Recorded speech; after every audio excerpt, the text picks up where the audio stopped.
ये जो गुजरात के मनुवादी मानसिकता के लोग आ गए, उन्होंने तो अपने बड़े बड़े लीडर्स का ये हाल कर दिया, कोई नहीं बचेगा। और बसपा में तो एक इतनी मजबूत शख्सियत उसकी प्रेसिडेंट हैं, इतनी बहादुर हैं और इतनी कैपेबल हैं वो, तो अगर वो आएंगी तो निसंदेह आरएसएस और बीजेपी को बहुत बड़ा झटका लगेगा। अगर ये एक अच्छा कदम उठा रही है कांग्रेस, लेकिन फिर वही बात है, कांग्रेस को बड़ा और छोटा करने का, बड़ा और छोटा तो अपने कामों से होता है आदमी। जो बसपा कह रही है बिल्कुल जायज़ बात है, लेकिन समय जायज़ नहीं है, समय उचित नहीं है। देखिए, ये सबसे बड़ी दुखद बात है। हमने तो बहुत पहले से रिक्वेस्ट कर रखी है सभी हमारी पॉलिटिकल पार्टी से, जिनसे हम इत्तेफाक रखते भी हैं और नहीं भी रखते, लेकिन जो आरएसएस और बीजेपी के खिलाफ हैं, कि ये समय अपना दिल बड़ा करने का है। अगर किसी को कुछ कम सीटें भी मिल रही हैं, अगर किसी को कुछ कॉम्प्रोमाइज़ भी करना पड़ रहा है, तो कम से कम देशभक्ति का सबूत दें, देश बचेगा। ये लोग आरएसएस और बीजेपी के लोग देश खत्म कर देंगे, संविधान खत्म कर देंगे, ये सब कुछ तबाह और बर्बाद कर देंगे, ये चाइना और पाकिस्तान के हाथ देश बेच देंगे।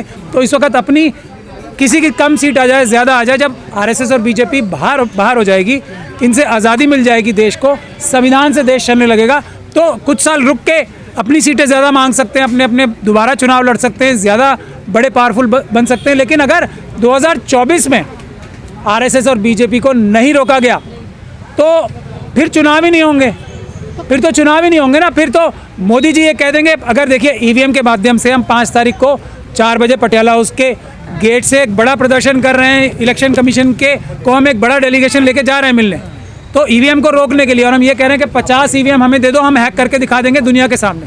तो जब ये हालात आ चुके हैं, आपको मेरे बारे में तो सबको पता है ना, मुझे अमित शाह जी ने मरवाने की कोशिश की, उससे पहले भी बहुत सारे लोगों ने मरवाने की कोशिश की, मेरे ऑफिस में रेड डाली, मुझे कभी हाथ जोड़ते देखा है? मैं हाथ जोड़ के निवेदन कर रहा हूँ, ये हाथ किसी के आगे नहीं जुड़े हैं कभी भी, चाहे मेरी जान खतरे में हो या कुछ भी हो। मैं गठबंधन के हर एक नेता से हाथ जोड़ के निवेदन कर रहा हूँ, इस वक्त आप मेहरबानी करके हम अम्बेडकरवादियों की बात सुन लो, संविधान बचा लो, सीटें आपकी बाद में और ज़्यादा आ जाएंगी। अगर ये आरएसएस और बीजेपी हट गई तो हम सब बच जाएंगे, देश बच जाएगा, वरना हम लोगों को देश बचाने के लिए अपनी जानें कुर्बान करनी पड़ेंगी इसके बाद। तो क्या कांग्रेस मैनेज नहीं कर पा रही क्या इंडिया गठबंधन के जो छोटे छोटे दल हैं? कांग्रेस क्यों मैनेज करने वाली हो, और कांग्रेस क्यों मैनेज करे? बड़ा दल है। नहीं, बड़ा दल है, बड़ा छोटा इस वक्त नहीं मानना पड़ेगा ना, इस वक्त संविधान का आर्टिकल 14 मानना पड़ेगा। जो भी दल है इस वक्त बड़ा है, एक एक व्यक्ति, एक एक पार्टी महत्वपूर्ण है। कुछ दे दें, सिर्फ ये चेक कर लें हर एक के अंदर कि वो अम्बेडकरवादी है या नहीं है, संविधानवादी है या नहीं है, बस इतनी बात देख के कोई भी जीत जाएगा जो जेन्युइन संविधानवादी होगा। वो आरएसएस और बीजेपी को तो रोक लेगा ना, कम से कम। कोई दिक्कत नहीं है, कोई परेशानी नहीं है, पद आते जाते हैं, ये सभी लोग इतने बड़े बड़े पदों पर रह चुके हैं। ये जो आज सरकार में है, उन्होंने तो अपने खुद के नेताओं का वो हाल कर दिया जो शायद अपने किसी पालतू जानवर का भी नहीं करता। ये जो गुजरात के मनुवादी मानसिकता के लोग आ गए, उन्होंने तो अपने बड़े बड़े लीडर्स का ये हाल कर दिया, कोई नहीं बचेगा। ये आप लोग बात समझ लें। मेरे जैसा व्यक्ति हाथ जोड़ के जब निवेदन कर रहा है, जो किसी के आगे कभी नहीं झुकता, मरना पसंद करता है, तो आप समझ लें संविधान की खातिर हम सब निवेदन कर रहे हैं, सब अम्बेडकरवादी जो हम लोग सड़कों पे लड़ रहे हैं, इतने हज़ारों लाखों लोग, वो निवेदन कर रहे हैं आप लोगों से, कुछ भी हो जाए आपस में आपको एकता बना के रखनी है। तो क्या डर रहे हैं क्या, ये पार्टियां डर रही हैं क्या?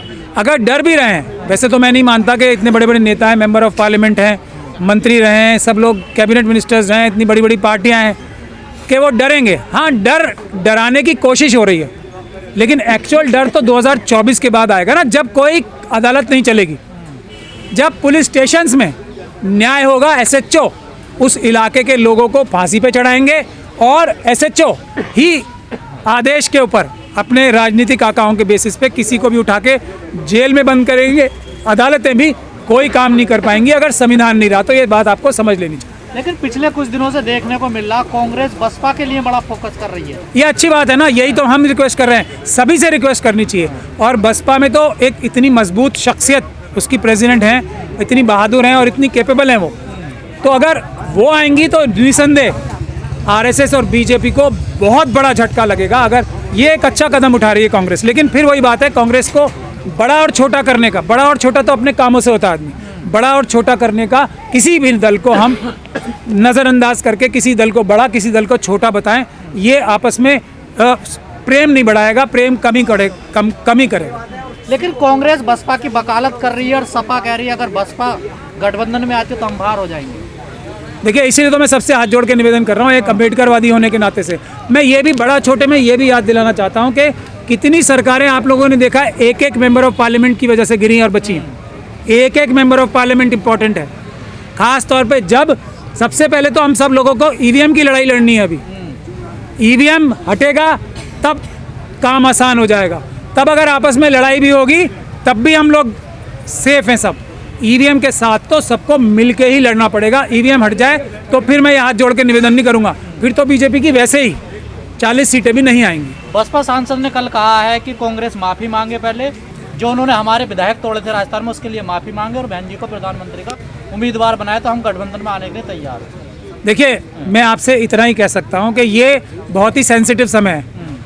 पिछले समय में कौन ऐसा व्यक्ति है जो फरिश्ता है? किस व्यक्ति से, किस पार्टी से कभी ना कभी छोटी या बड़ी गलती नहीं हुई होगी? क्या ये समय है उस बात की नाराज़गी जाहिर करने का? क्या ये समय है अपनी सही बात भी मनवाने का? आज अभी तो सबको एक ही बात मनवानी है, और वो बात ये है कि आरएसएस और बीजेपी को, क्योंकि और कोई वजह नहीं है। अगर ये संविधान को ख़त्म ना कर रहे होते, अगर ये संविधान ख़त्म करने की पूरी ताकत नहीं लगा रहे होते, तो हम भी इस तरह से डेस्परेट अपील नहीं करते। फिर सबकी लड़ाई, ये बात पॉलिटिकल रूप से जायज़ है, जो बसपा कह रही है बिल्कुल जायज़ बात है, लेकिन समय जायज़ नहीं है, समय उचित नहीं है। उचित बात कहने का भी यदि समय उचित ना हो तो वो उचित बात भी मुनासिब नहीं होती उन हालात की वजह से। लेकिन वकील साहब, जो मंदिर की चर्चा हो रही है और जो मंदिर का उद्घाटन होने वाला है, रामलला के प्राण प्रतिष्ठा होने वाली है, उसकी कार्ड तो नहीं है ना विपक्ष के पास? देखिए, मैं बता रहा हूँ, ये सब तो एक तरह से मैं यही कहना चाहता हूँ आप लोगों से कि ये सब तो एक बहाना है।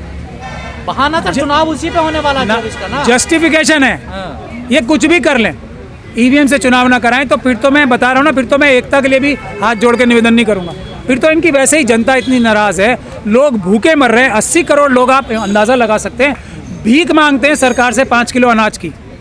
भिखारी बना दिया 80 करोड़ लोगों को, कोई वोट देगा? अब बेरोजगारी कहाँ जा रही है? 205 लाख करोड़ का कर्ज हो गया देश के ऊपर। मतलब कोई अग्निवीर, अभी ये जो फिलिस्तीन और इजराइल की जंग हो रही है ना, आप में अग्निवीर ही लड़ रहे हैं वहाँ पे भी।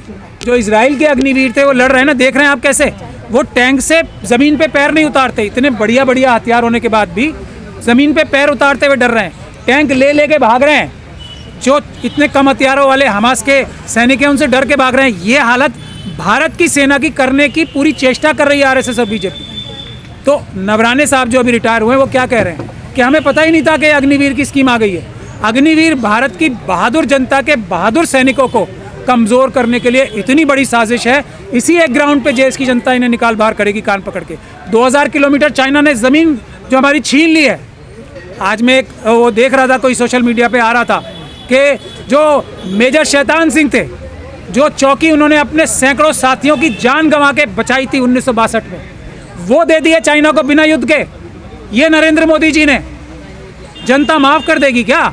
शैतान सिंह साहब का की कुर्बानी माफ़ कर देगी? सैकड़ों लोगों की कुर्बानी 1962 में जो चौकी न जाने दी, वो माफ़ कर देगी देश की जनता को? आपने इतना बेवकूफ़ समझ रखा है।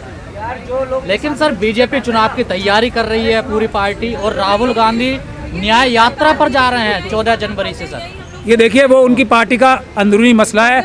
अगर मेरी सलाह मानी जाती तो मैं राहुल जी को यही सलाह देता कि उन्होंने एक यात्रा निकाली है, बहुत सक्सेसफुल यात्रा निकाली है, देश को जागरूक कर दिया यात्रा निकाल के। अब उनके पार्टी के कार्यकर्ताओं को हर एक बूथ में यात्रा निकालनी चाहिए। राहुल गांधी जी को, क्योंकि वो कांग्रेस के एक बहुत बड़े नेता हैं, उनको एक गठबंधन में एकता लाने के लिए दिन रात एक करना चाहिए, ऐसा मेरा मानना है। उनको जगह जगह गठबंधन के सारे बड़े बड़े चेहरों को ले जाके रैलीज करनी चाहिए, ऐसा मेरा मानना है। यात्रा वो स्वयं करेंगे तो मुझे नहीं समझ में आता उससे क्या होगा, बल्कि उससे ये नुकसान होगा कि गठबंधन के लोगों को जो एक करने में वो रोल प्ले कर सकते हैं, जो नौजवानों में ऊर्जा बनाने के लिए वो देश के सारे हिस्सों में यात्रा करने के बजाय अगर रैलीज करके बैठ के लोगों के साथ इंटरेक्ट करके जो वो ऊर्जा बढ़ सकते हैं, यात्रा करने से वो बंध जाएंगे, एक शेड्यूल में बन जाएंगे। उससे उनका जो एक्चुअली पोटेंशियल है इस वक्त संविधान बचाने के लिए, देश बचाने के लिए, वो पूरी तरह इस्तेमाल ना होके उससे उसका नुकसान होगा, ऐसा मेरा मानना है।